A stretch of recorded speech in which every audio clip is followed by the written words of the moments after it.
Who among us didn't get fascinated by the legends and myths of the ancient world in our childhood? And they were not just entertaining stories for extracurricular reading. The legendary past of ancient Greece and ancient Rome occupies numerous pages in school history textbooks. Starting from the 18th century, knowledge of so-called ancient history became a measure of a person's education. That's why for centuries students have been memorizing the names of Roman gods and emperors, dates of great Roman battles, and the years of construction of grand Roman structures. In this film, we will try to figure out what this ancient Roman history is all about. Is it genuine past or literary myth?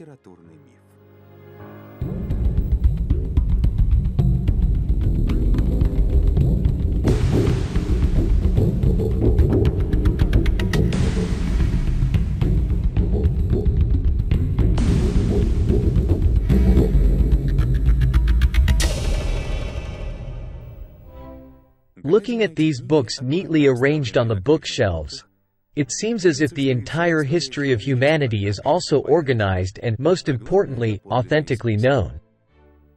It seems that every historical fact described in these books surely has documentary evidence.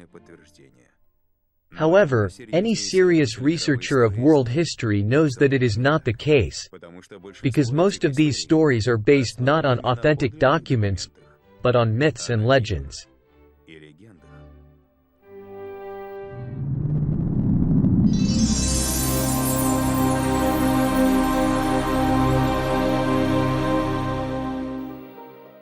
The story of Francesco Petrarca, an outstanding writer of the Renaissance era, illustrates that legends often originated out of thin air. It is believed that he was one of the first researchers of ancient Rome and a passionate propagandist of its greatness. Petrarca was overcome with sacred awe at the sight of Italian ruins. Already being an authoritative and well-known poet, he entered the second period of his life, a period of wandering. In France, Flanders, and Germany, he acquainted himself with scholars, examined monastery libraries in search of forgotten manuscripts of ancient authors. But the ancient Roman monuments aroused greatest interest. Therefore, Petrarca set off for the Eternal City, which greeted him with a multitude of legends. For example, here they would say that Apollo was an astrologer, the god of Saracens, and even the devil. They considered Plato a physician, and Cicero a knight and troubadour. Many of these legends openly irritated Petrarca. They completely contradicted his idea of the supposed ancient antiquity. Moreover, all this chaos of myths and literary sources absolutely contradicted what Petrarch saw in reality. He wrote, "Where are the baths of Diocletian and Caracalla? Where is the temple of Mars the Avenger? Where are the sanctuaries of Jupiter the Thunderer on the Capitoline hill and Apollo on the Palatine hill? In books, you find everything, but when you search for them in the city, it turns out they have disappeared, or only a pitiful trace remains." It must be said that Petrarca was a person with an acute, slightly hysterical perception of reality. Therefore, he constantly mistook his desires for reality. It was difficult for him to part with the image of Rome that he had once mentally drawn for himself. The haze of dreams clouded Petrarch's gaze so much that when looking at the clear inscription, Cestio Epulon, made on the famous mausoleum pyramid of Cestias in Rome, he insisted that it was the tomb of Remus. From the multitude of stories heard and read, Petrarca selected only those legends that seemed historically accurate to him. thus creating a sort of unified legend. But apart from that, Petrarch did not leave to posterity any evidence of the antiquity of Rome, in which he was so convinced.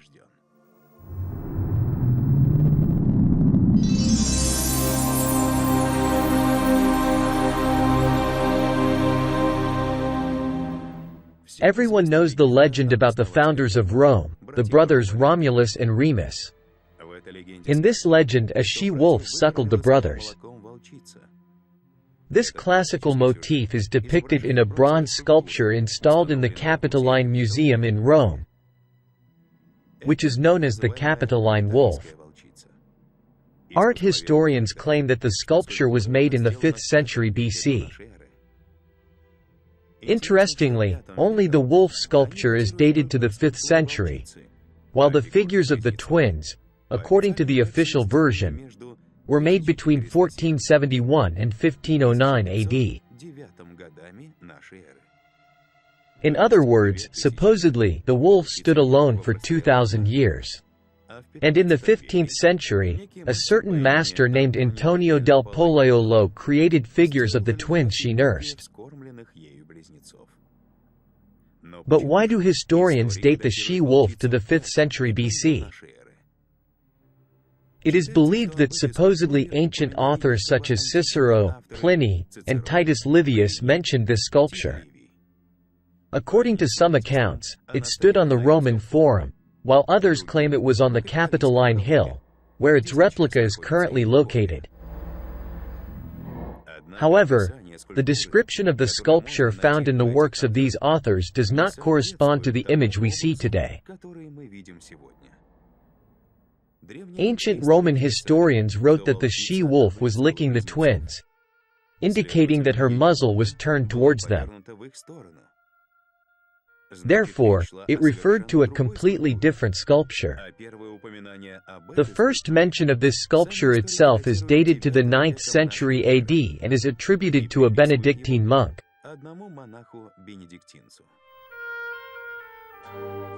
But in the Palazzo dei Conservatori, where the Capitoline Museum is currently located, the sculpture of the she-wolf was placed only in 1473.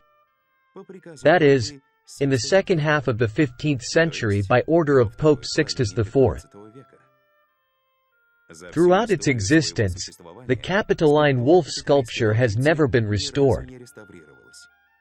However, in 1997, the local authorities responsible for the supervision of art monuments in Rome made the decision to finally carry out a complete restoration of this ancient sculpture. It was decided that the restoration work would be undertaken by an art restorer and metallurgy specialist named Anna Maria Caruba. The restoration of the sculpture took 3 years. Afterward, Ms. Caruba made a sensational statement. The famous Capitoline wolf was actually made in the Middle Ages, not using ancient techniques but rather a technology from a later period. The fact is that in ancient times, large bronze sculptures were cast in parts and then these parts were welded together, while the statue of the she-wolf was cast as a whole. However, this type of casting, in one piece, was only adopted in the 8th century AD. The transition to this type of casting, in one piece, was driven by the development of bell casting. In the 8th century, churches began to build bell towers, and bells were rung in them to call the faithful to service. But even large bells could not be welded together because it would affect the purity of the sound. It was from that time that they began to cast products without welding, in one single piece, just like bells. That's the difference. The results obtained through other methods of investigation suggest that the age of one of the world's most famous sculptures is exaggerated by at least 1,500 years. In order to determine the structure of the alloy and study the composition of the materials, we conducted thermoluminescence, carbon, mineralogical, and stone graphic analyses of the earth remaining from the casting to determine its origin. These analyses yielded ambiguous results. The dating of the she-wolf varies between the 6th and 14th centuries AD. The analyses have never provided results confirming that the sculpture was made in the Etruscan era, that is, before Christ. However, historians, upon receiving these new data, are not rushing to rewrite the biography of the Capitoline wolf. Many are skeptical of the research conducted by Ms. Karuba because she is an art restorer, not an archaeologist. However, the results she obtained were supported by a professional archaeologist, Professor Adriano La Regina of the National Institute of Archaeology and Art History. I was immediately interested in Signora Karuba's work because she is a very attentive and serious specialist. She pays great attention to technical details and materials, especially when it comes to works of art. Many historians attach primary importance to the study of the aesthetic aspect and consider the analyses that use modern technologies to be of lesser importance.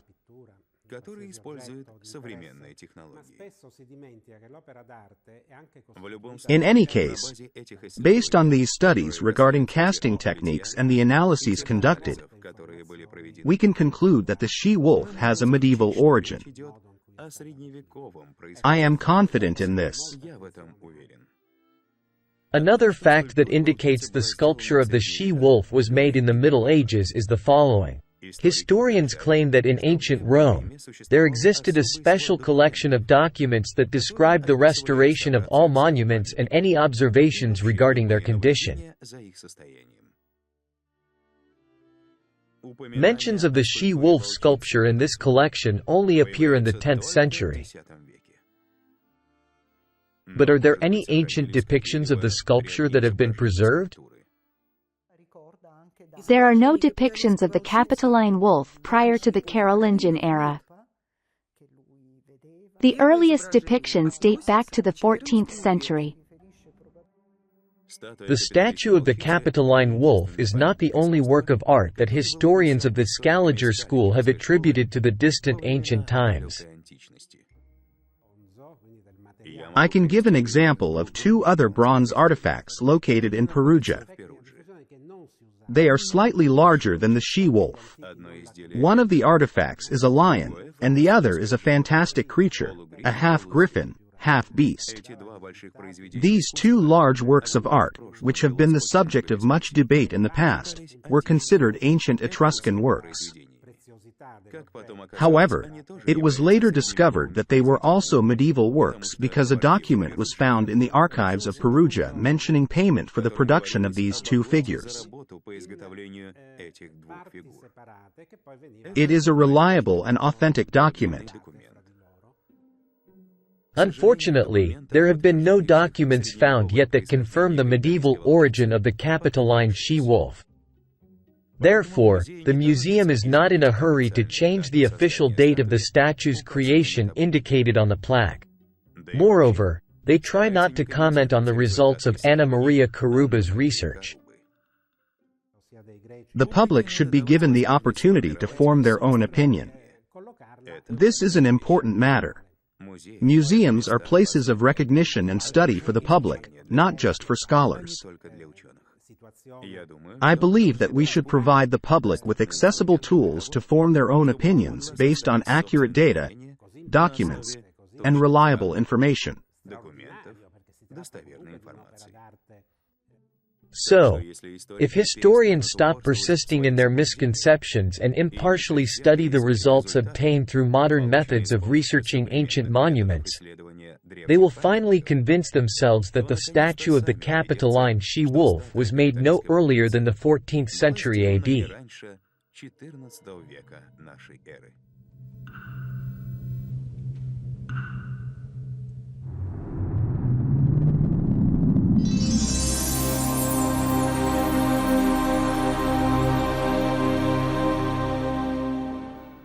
Chronological peculiarities also surround the famous equestrian statue of Marcus Aurelius.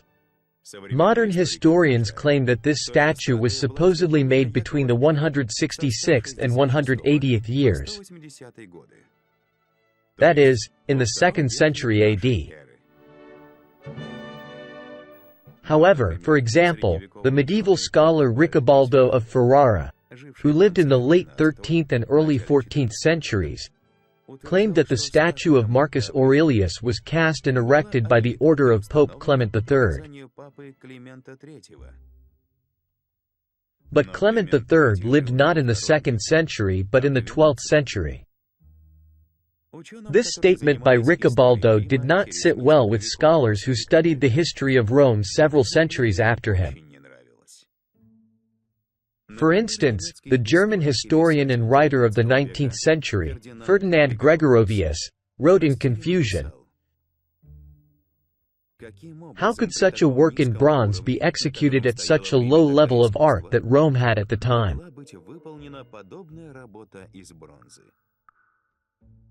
If we follow Gregorovius's logic, then according to him, the Romans in the Middle Ages were incapable of producing anything worthwhile.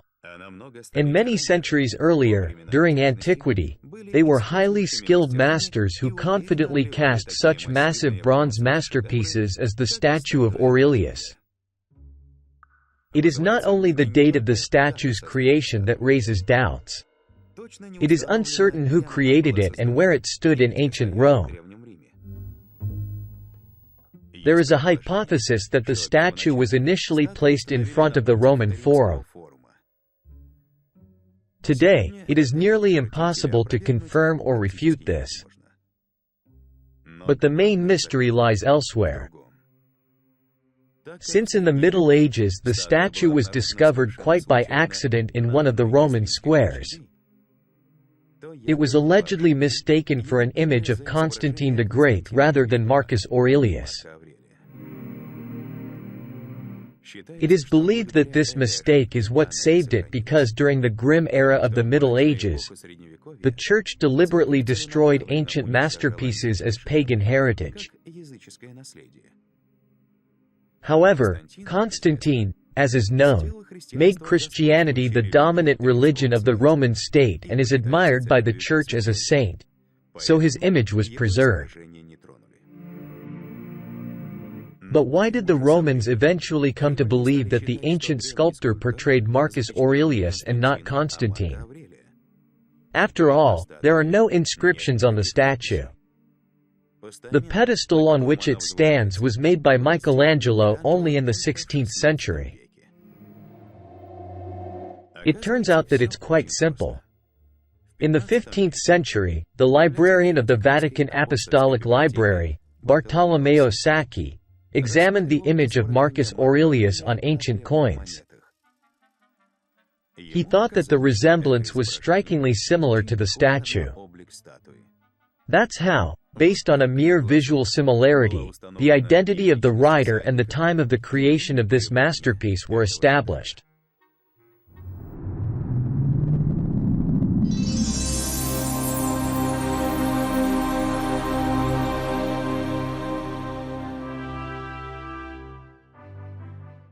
In the Italian capital, there is another historical monument whose extraordinary antiquity also raises doubts.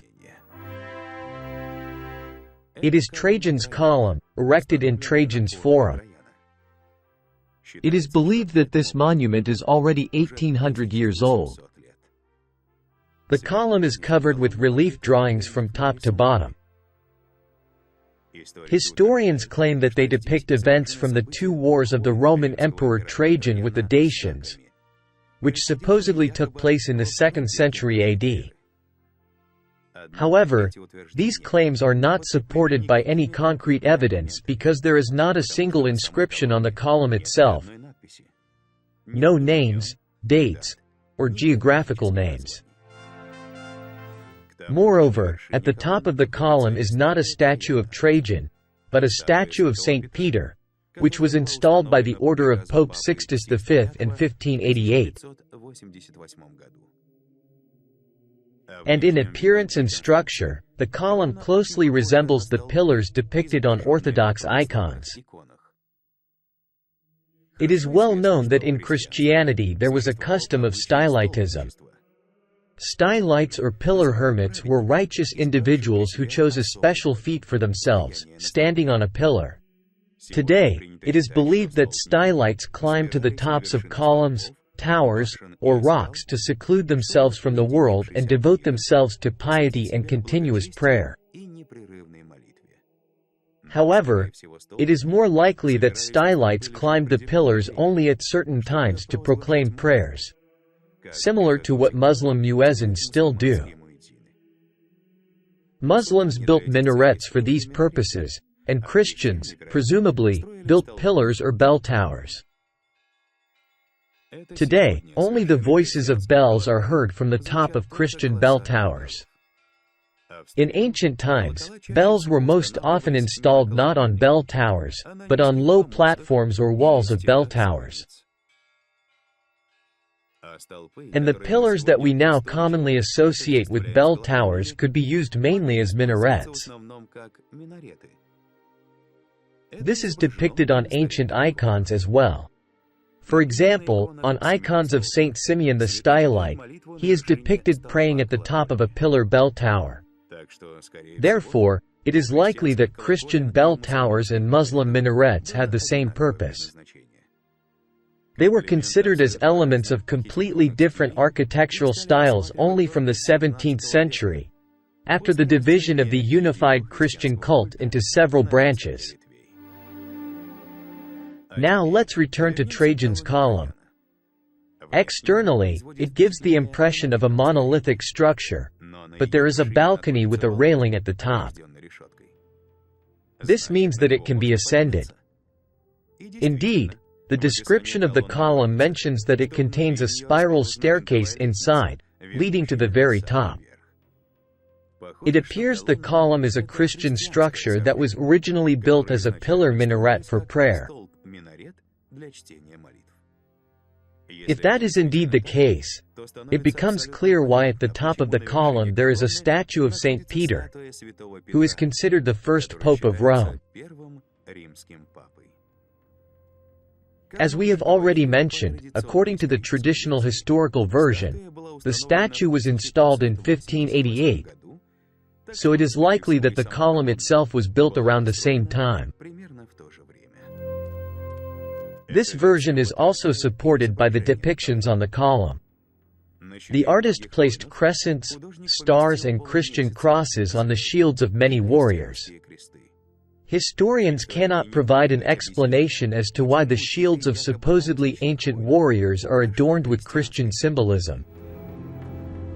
There is not a single word about this in the literature describing Trajan's column. However, if we shift the time of the construction of the column to the 16th century AD, everything becomes clear. The fact that the age of the column does not exceed 500 years can also be judged by the speed of its deterioration. It should be noted that scientists have been continuously observing ancient architectural monuments for only the last 300 years. But this time has been sufficient to make sure that from century to century, the rate of decay of ancient structures remains roughly the same. Now let's compare how Trajan's column looked in the 19th century and how it looks today. It is evident that in about 100 years, the relief in many places has deteriorated. Numerous cracks and dents have appeared. And if the column had indeed been built in the 2nd century AD, then after 1,800 years, there would be almost nothing left of the unique relief.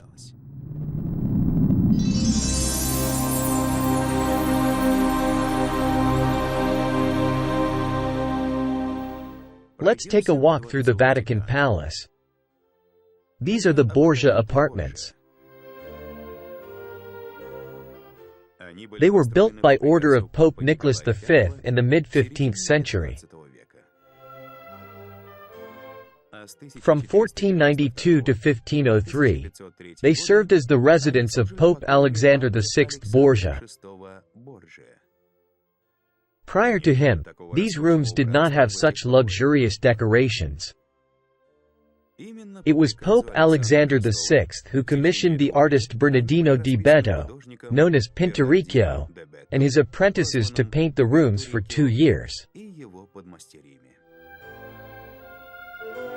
The Borgia apartments consist of several rooms. On the vaults of one of them, known as the Room of the Sibyls, there is a unique zodiac. Interestingly, there is no detailed image of it on the internet or in albums. Only individual fragments are published. Until 2005, even during private visits to the museum, photography of this zodiac was not allowed. It was only Pope Benedict XVI, elected pontiff in 2005, who permitted visitors to take photographs in the Vatican museums. The zodiac consists of 8 individual paintings. 7 of them are dedicated to the 7 planets known in ancient times: Jupiter, Mars, Venus, Mercury, Saturn, as well as the Moon and the Sun. The 8th painting, labeled Astrology, depicts the creation of the ancient Ptolemaic cosmology. Like in many other zodiacs, in this one a certain date is encrypted. It is natural to assume that it represents the date of the creation of the Ptolemaic cosmological system. After all, no other events are depicted in the zodiac. However, if this is indeed the case, deciphering this zodiac may be highly undesirable for historians. Hence, it is impossible to find a complete image of the zodiac in open print. According to the Scaliger-Petavius chronology, the ancient astronomer Claudius Ptolemy, who created the famous model of the universe, lived in the 2nd century AD. It is believed that his system was used for 1,500 years, until the emergence of Nicholas Copernicus' heliocentric system in the 16th century.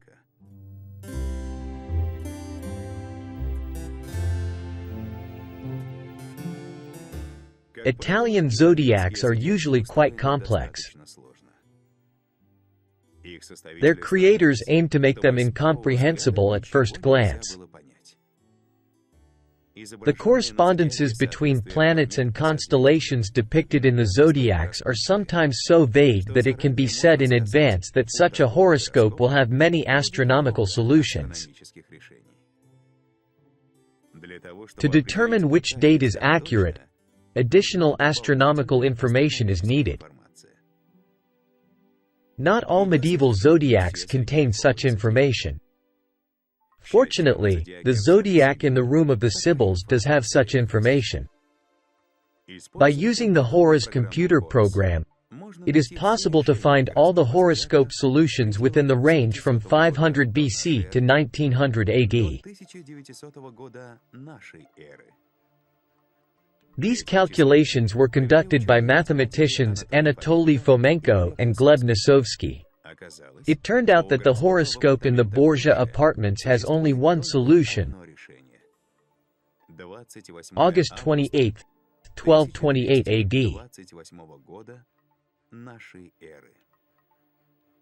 But if this zodiac contains the date of Ptolemy's invention of his cosmological system, which he outlined in his famous work, Almagest, then the traditional dating of Ptolemy life is erroneous.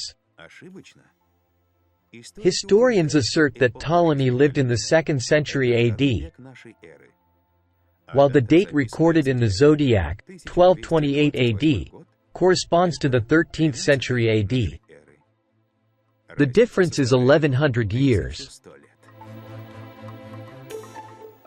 The date recorded in the astronomy zodiac in the Borgia apartments fundamentally contradicts the Scaligerian dating of Ptolemy era as supposedly the 2nd century AD. In fact, it contradicts the Scaligerian picture of history as a whole. On the other hand, it perfectly fits into the new chronology, Let me remind you that according to one of the most important results of the new chronology, obtained by Anatoly Fomenko, Vladimir Kalashnikov, and myself in the mid-1990s, is the dating of the star catalogue Almagest.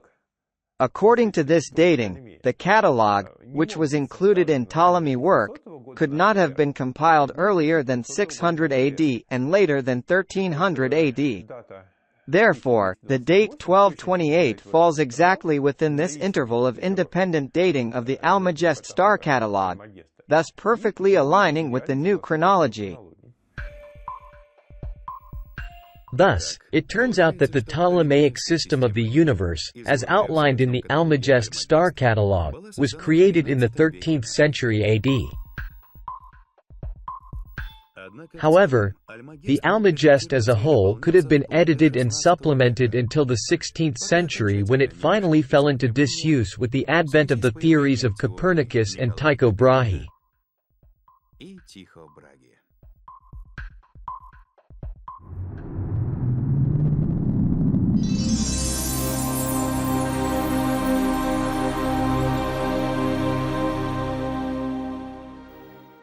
It is believed that the Castel Sant'Angelo was built in the 2nd century AD by the order of the Roman Emperor Hadrian, who constructed the castle as a mausoleum for himself and his family members. Historians claim that initially, the Castel Sant'Angelo was only a tomb, but later became the residence of the Roman popes and simultaneously their treasury. At one time, there were quite a few ancient stone papal coats of arms on the walls of the castle, but over time, many of them were knocked down. For example, both coats of arms located at the very top, directly under the statue of the Archangel Michael crowning the castle, were knocked down. Two more coats of arms were located in the most honorable place, directly above the entrance to the castle. Knocking them down was not so simple as they were on a sheer wall. Nevertheless, they were also destroyed. Why was this done? Some historians explain the destruction of the coats of arms by the fact that they belonged to Pope Alexander VI Borgia, who went down in history as a monster of debauchery. Since Borgia's successors strongly despised him, they knocked down all his coats of arms. But this explanation seems rather strange. Firstly, it is completely unclear why they disfigured the castle in which the popes continued to live. If they detested Borgia's coats of arms, they could have removed them neatly or replaced them with their own coats of arms. It is strange that they did not do so. Even more strangely, while knocking down Pope Alexander Borgia's coats of arms, they inexplicably left the inscriptions with his name untouched.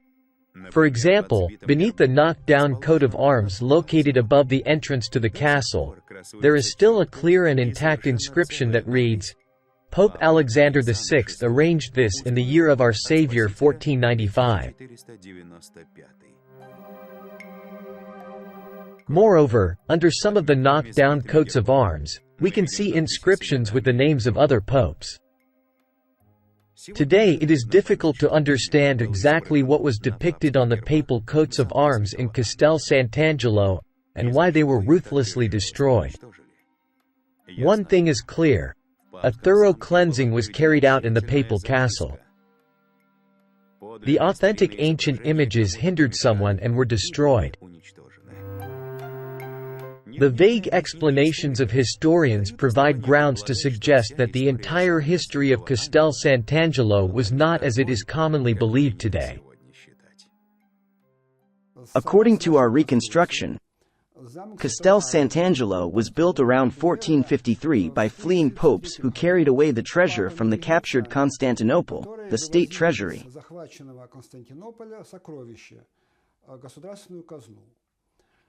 The treasury was transported on ships, and today the chests in which it was stored during those years are exhibited in the Museum of Castel Sant'Angelo. The popes saved the treasures from the Ottomans who captured Constantinople in the mid-15th century. Upon arriving in their new location in Rome, the first thing the fleeing popes needed to do was to create a fortified secret treasury to store the brought gold. Time was of the essence, and perhaps that's why they didn't start building anew but rather used an existing structure.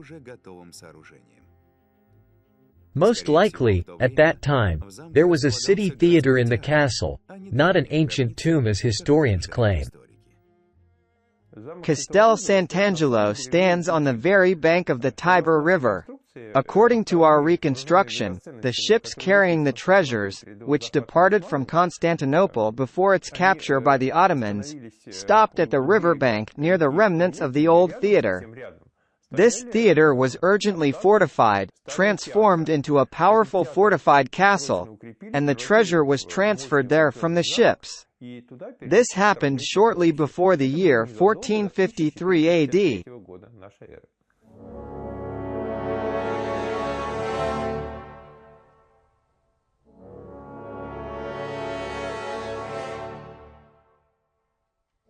For greater reliability, the transformed castle, originally a theater, was additionally surrounded by a fortification wall with towers at the corners. For some reason, later popes wanted to conceal the fact that their predecessors had found refuge in the old city theater. Therefore, they invented a legend that in ancient times, Castel Sant'Angelo was the mausoleum of the Roman Emperor Hadrian. To make it more convincing, historians even created a model of the mausoleum, which, by the way, strongly resembles the theater. Even today, it is evident that Castel Sant'Angelo, first and foremost, is a fortified secret treasury, modeled after Egyptian pyramids. In our previous films, we discussed that according to the theory of Fomenko and Nisovsky, the pyramids were secret royal treasuries of the great Russian Empire of the 14th–15th centuries. Certainly, this did not prevent them from simultaneously serving as temples or tombs. The pyramids were an ideal place for the secret storage of treasures. They couldn't be easily plundered because they were in plain sight of the entire population. Such audacious theft of the treasury would be seen as sacrilege. It is possible that the pyramid could only be opened in the personal presence of the king.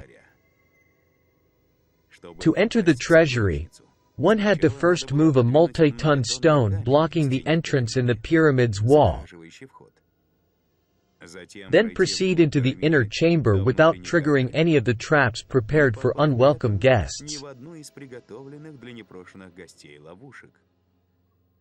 Finally, after taking the treasures, one had to make the entire journey back. It is clear that all this could not be done unnoticed.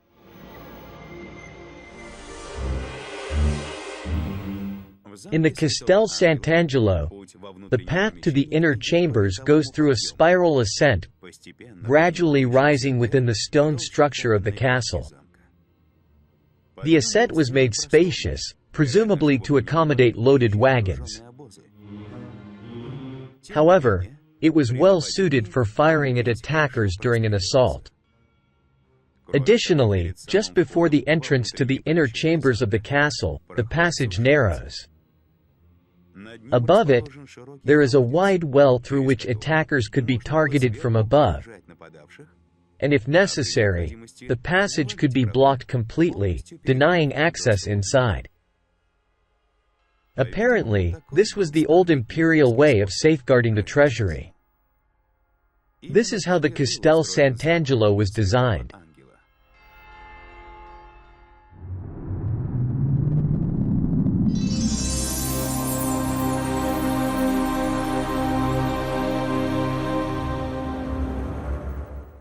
The Vatican is believed to have been founded in the 4th century AD. According to the commonly accepted chronology, it was during this time that Emperor Constantine the Great embraced Christianity and made it the dominant religion in the Roman Empire. However, Vatican guidebooks state that all the buildings in the Vatican today were constructed no earlier than the second half of the 15th century. The oldest structure in the Vatican is considered to be St. Peter's Basilica. It is commonly believed that it was built in the 4th century, during the time of Constantine the Great, and subsequently underwent renovations. However, this is not the case. Historians themselves acknowledge that Emperor Constantine the Great ordered the construction of a completely different basilica on the tomb of the Apostle Peter, which no longer exists. It is reported that soon after its construction, it was heavily damaged. The alleged culprit was Pope Damasus I, who ordered the excavation of canals in the vicinity. As a result of this construction, water flows were directed towards the basilica, which led to its destruction. Interestingly, despite this, Pope Damasus was canonized, and a courtyard in the Vatican is named after him, the Courtyard of St. Damasus. After the destruction of the first basilica, the current St. Peter's Basilica was constructed, which many mistakenly consider to be very ancient, but it was actually built in the 16th and 17th centuries. In 1626, it was consecrated by Pope Urban VIII. But was there ever a first basilica at all? Let's look at several old drawings depicting the Vatican in the 16th century. Here, for example, is an ancient fresco from 1537 to 1541, located in the Castel Sant'Angelo in Rome. It shows Bramante Theatre, descending the slope of the hill and connecting the Belvedere Papal Castle, located at the top of the hill, with the Borgia apartments. The Castel Sant'Angelo is visible in the distance to the right. However, in the foreground or slightly to the left, the St. Peter's Basilica should be visible, but it is not there. There is no ancient basilica depicted here either. Instead, there is a pond on which a naval spectacle is taking place. All around is empty space. Looking at this fresco, it becomes clear why historians use the word theatre in a figurative sense when referring to Bramante Theatre. It's as if to say that it was not actually a theatre and it received that name by mistake. However, the fresco clearly shows that the lower part of the theatre was a pond used for maritime performances. Above, in the Belvedere courtyard, nightly tournaments were held. One such tournament, organized by Pope Pius IV to celebrate the marriage of his relatives, is depicted in a preserved ancient fresco. Therefore, there was no ancient basilica above the tomb of St. Peter during that time. Let's take a look at another old painting depicting the Vatican in the 16th century. In this painting, the upper part of the Bramante Theatre is shown. In the 16th century, it housed a collection of supposedly ancient marble sculptures that belonged to Pope Julius II. Unfortunately, the location of St. Peter's Basilica is not captured in this painting. However, it is clear that there is an open field surrounding the Bramante Theatre in all directions. In the middle of the 16th century, it was still completely uninhabited. It is unlikely that it would have remained so empty if a majestic basilica had been standing there since the 4th century, erected by the order of Constantine the Great himself. Here is a drawing from the Schettels, Nuremberg Chronicle, supposedly issued in 1493. The Vatican is also depicted in this drawing. There is a fortress on a high hill, likely the Belvedere. Below, there is a papal palace resembling a medieval knight's castle. And in the place of St. Peter's Basilica, there is an ordinary house with the inscription, St. Peter on it.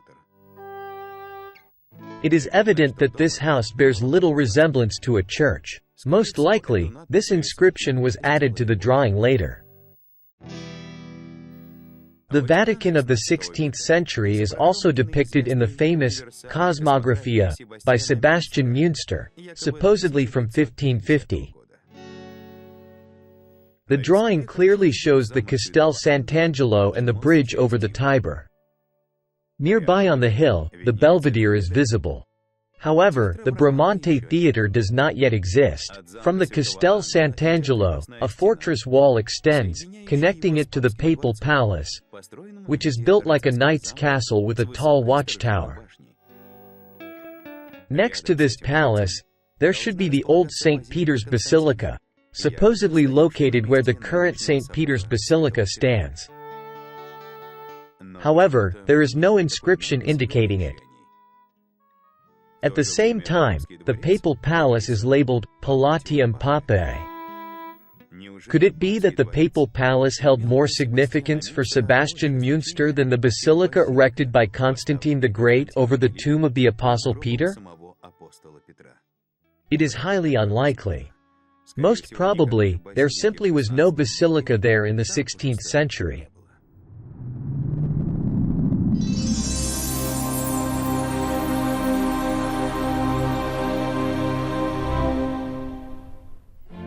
If, according to historians, the Vatican has more than 1,500 years of continuous history, then the Vatican Library should have existed for an equal number of years. Many people believe this to be the case. However, as the historians themselves report, the famous Papal Library was only established in the 15th century. Though, they do not explain why the thought of creating a book depository did not occur to the popes for 1,000 years. It was only in 1475 that Pope Sixtus IV issued a bull to establish the library. It is known that its foundation was based on the collection of Pope Nicholas V, consisting of 834 Latin codices. The historians of the Vatican do not provide information on how the Pope came to possess such a number of manuscripts. Supposedly, he personally gathered them somewhere for his own use before becoming Pope and then brought them to the Vatican. Nicholas V was at the head of the Vatican from 1447 to 1455, which is 20 years before Sixtus IV. Interestingly, in 1475, the Papal Library already had 2,527 Greek and Latin manuscripts. If we exclude Nicholas V's collection, the library had 1,693 books at the time of its foundation. If Roman popes had been collecting and preserving these books since the 4th century, as is often believed, it is not surprising that such a large collection had accumulated over 1,000 years. Book production in the Middle Ages was expensive, so they were carefully preserved. Furthermore, books were essential for religious services. But if the library was actually founded only in the 15th century, where did such a large number of books come from? In our opinion, the library appeared in the Vatican during the reign of Pope Nicholas V at the time of the Vatican's foundation. Presumably, the Imperial Library of Constantinople was transported from the city captured by the Ottomans. Initially, it contained about 800 books. Most likely, Pope Nicholas V did not personally gather books here and there. The foundation of the library was based on the old Imperial Library. Over time, the number of books increased, and within 20 years, approximately 2,500 books were collected. By 1475, a considerable collection had formed, leading to the establishment of the library. Thus, everything happened naturally. The chosen location for the Vatican Library is also interesting. It was situated in the lower floor of the northern wing of the Papal Palace. Before the establishment of the library, it had been a cellar or storeroom.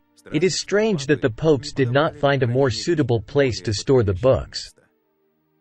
Anatoly Fomenko and Gleb Nosovsky argue that there is nothing surprising about it. The fact that the Vatican Library had to be accommodated in a cellar or storeroom indirectly confirms our belief that the Vatican was still under construction in the mid-15th century. There was a shortage of space, which is why the library had to be placed in some former utility room. The Vatican Library obtained a more spacious location only 100 years later, during the reign of Pope Sixtus V in the late 16th century. Upon Sixtus V's order, the architect Domenico Fontana built a transverse wing in the Belvedere courtyard, on the site of Bramante's original staircase. The papal library was then housed there. The walls of the new luxurious building were adorned with paintings depicting ancient libraries and inventors of writing. And, naturally, they depicted episodes from the history of Pope Sixtus V's reign.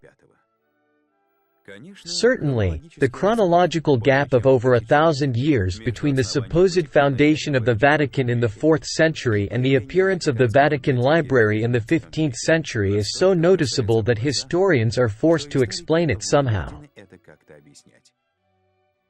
However, their explanations, as is often the case, sound completely unconvincing. Historians say, yes, the Vatican Library was only founded in the 15th century. But it should not be assumed that there was no library in the Vatican before that. There was a library, just a secret one. So secret that nobody outside knew anything about it. Therefore, medieval records about it did not survive. The existence of a secret library is just a speculation that cannot be verified today. Therefore, it is evident that such a strange explanation does not explain anything. The Capitoline she-wolf, Castel Sant'Angelo, the statue of Marcus Aurelius, these are just a small part of the so-called ancient monuments, in whose history strange contradictions have been discovered. For other little-known facts of world history and new research by the authors of the New Chronology, watch our upcoming films from the series, History, Science or Fiction?